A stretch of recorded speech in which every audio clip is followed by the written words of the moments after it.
Hello and welcome back to Hope is Kindled, a podcast where we explore the power of literature to illuminate the human experience, even in its darkest corners. Each episode, we turn to works that challenge us, shape us, and guide us toward hope, even when that hope feels impossibly far away. Today's episode takes us into one of the most brutal and controversial chapters of modern history, the Vietnam War. We'll be walking alongside Frederick Downs in his memoir, The Killing Zone. This is a book as raw and relentless as the jungle it depicts. This episode is not an easy one, but it is necessary because to understand hope, we must also understand despair and survival and the terrible moral costs of war. I do not know how many of our listeners actually lived through Vietnam. For those of you who did, may you live long and prosper hereafter. I have to be honest about something. I was born after the war ended and never truly learned in school. We were given dates, maybe a paragraph in a history book, but not the lived reality, not the fear, the confusion, the human cost. One of the most significant events of the 20th century, shaping politics, culture, and generations of families. And we practically skipped it. Tragically, when veterans returned home, they often faced not gratitude, but stigma. Unlike soldiers of earlier wars, many were met with silence or even hostility. Their service, caught up in the controversy of the war itself, was too often ignored or scorned. Over the years, I've been fascinated by the experiences shared with me by so many Vietnam veterans I've met, men who opened up about what they saw, endured, and carried home. My uncle was a tank commander in Vietnam. He came back with the kind of pain no uniform or medal could hide. He told stories of staying awake at night, up in the trees, machete in hand, in case snakes came crawling toward him and his men. He would chop their heads off just to keep everyone alive until morning. Those stories, raw, haunting, were not in our school textbooks, but they are part of the truth. When I was in high school, a friend handed me a copy of Nam by Mark Baker. In fact, I still have it. It wasn't a history book in the usual sense. It was a chorus of voices, veterans speaking in raw, unfiltered honesty about what they had seen and endured. I remember being stunned by it. The pages didn't dress things up. They didn't give you strategy or politics. They gave you fear, anger, loss, and moments of humanity in the middle of chaos. Reading it as a teenager, I realized for the first time how much of the war had been hidden from us in school, and how desperately these stories needed to be heard. That book was a spark. It pushed me to listen more closely to veterans, to seek out their stories, and to carry their memories forward. In many ways, Nam was the first step in a journey that eventually led me here, to this podcast, still trying to make sense of pain through the search for hope. Each story was different, yet all shared a thread of resilience, of survival against odds, and of pain that lingered long after the war ended. Their willingness to speak was itself an act of courage, and listening to them has been one of the greatest teachers of my life. These conversations remind me why it is so important to listen, to learn, and to never forget. Downs was just 23 years old when he arrived in Vietnam in 1967. A newly minted lieutenant, idealistic and eager to serve, he stepped into the nightmare landscape of the Central Highlands. In vivid, unflinching detail, he records his transformation from a green officer to a hardened soldier, and ultimately, a man forever changed by what he witnessed and endured. Through biographical and psychological criticism, we'll unpack not just the events of Downs' experience, but what they reveal about the nature of humanity, the machinery of war, and the fragile, persistent spark of life that clings even in a killing field. We'll connect us to Elie Wiesel's Night, Joseph Heller's Catch-22, and even the defiant hope in the songs of Bob Dylan. Because sometimes, the only thing that makes the unbearable bearable is truth.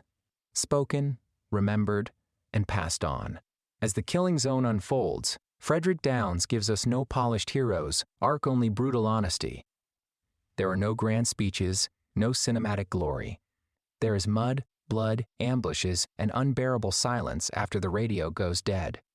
There are friends who don't come back, innocent villagers caught in the crossfire, a land that swallows men whole. Downs doesn't editorialize. That's what makes it so harrowing.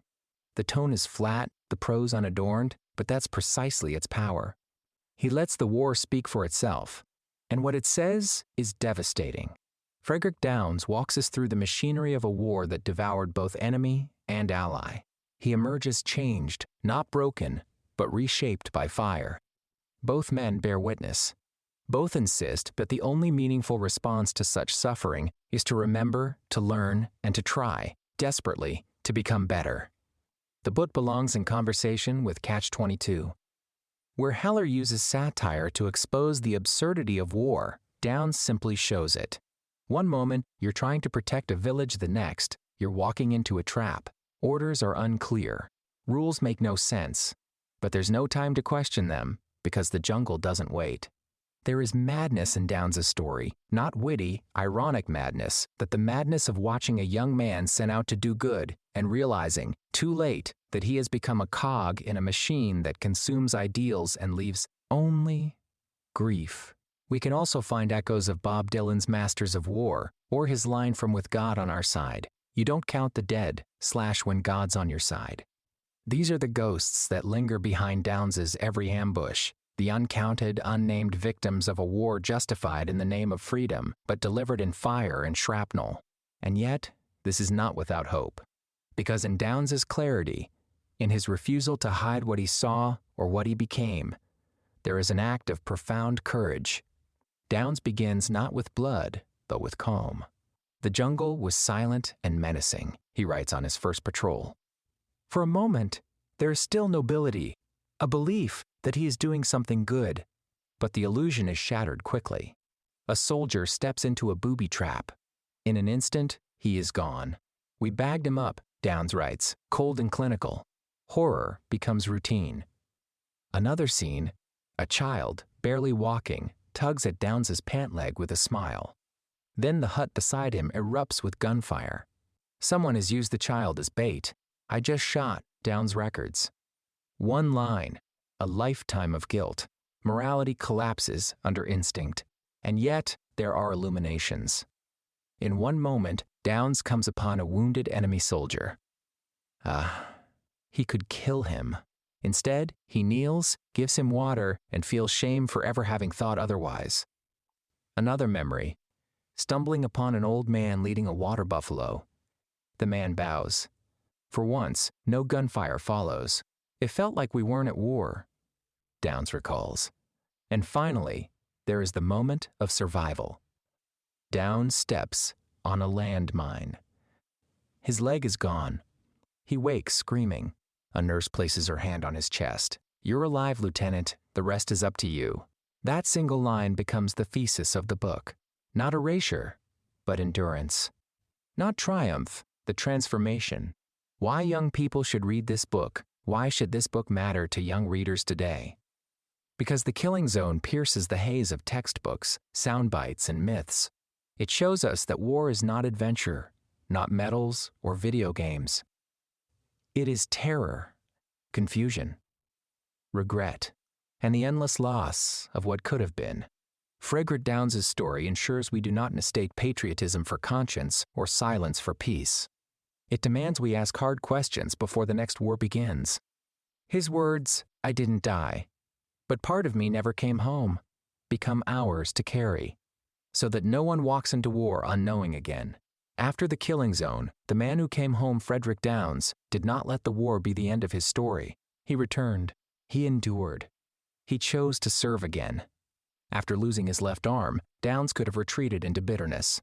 Instead, he joined the Department of Veterans Affairs, rising to become director of the VA's Prosthetic and Sensory Aid Service. He dedicated his life to helping wounded veterans rebuild, to walk, to write, to live again. His own suffering became a bridge for healing. And in writing The Killing Zone, he gave us more than memory. He gave us truth, a mirror we cannot turn away from, a warning, and, yes, an invitation to hope, to help, to build something better. So we close today's episode with a solemn truth and a quiet hope. If we are to see the dawn, we must endure the darkness first. But we do not walk alone. We carry the stories. We carry the names. We carry the pain, so that fewer sons and daughters must be lost to the mistakes of the past. The Killing Zone is a brutal, beautiful testimony. It is a reckoning, but it is also a promise that what we survive, we can transform. That what breaks us might also build us if we are brave enough to keep going. It must be said that what makes Frederick Downs' story so remarkable is not only what he endured, but what he chose to do afterward. Instead of letting the war define the rest of his life, he devoted himself to service, working with the Department of Veterans Affairs to improve prosthetics and rehabilitation for wounded soldiers, giving thousands the chance to rebuild what they had lost. Even more inspiring is that years later, he returned to Vietnam not with bitterness, but with a mission to help. He worked on projects to support business development and training, building bridges where war had once burned them. That choice, to turn suffering into service, to transform wounds into wisdom, is a testament to the resilience of the human spirit. In Downs' journey, we see that hope is not only about surviving, but about returning, rebuilding, and offering healing to others.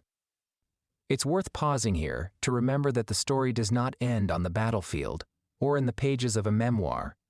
It continues every day in the lives of veterans who carry the visible and invisible wounds of service. If we truly want to honor their sacrifice, the best way is not just with words, but with action. Help when and where you can, whether that means supporting veteran service organizations, offering employment opportunities, volunteering at a local VA hospital, or simply reaching out with friendship and compassion. You don't need to be an expert to make a difference. Start with what you have, right where you are. The smallest gesture, a meal, a conversation, a letter, can remind someone that they are not forgotten. If you want to do something, just do it. Hope grows stronger when it is shared. In our next episode, we'll remain with Vietnam, but shift perspectives to Bob Drury and Tom Clavin's Last Man Out, the true story of America's final hours in Vietnam. A story of Marines who held the line at Saigon, it is another testament to duty, heartbreak, and the human spirit at the edge of history. Until then, walk gently, learn bravely, and remember, hope does not always blaze. Sometimes it smolders, but even then, it still burns. As always, good journey.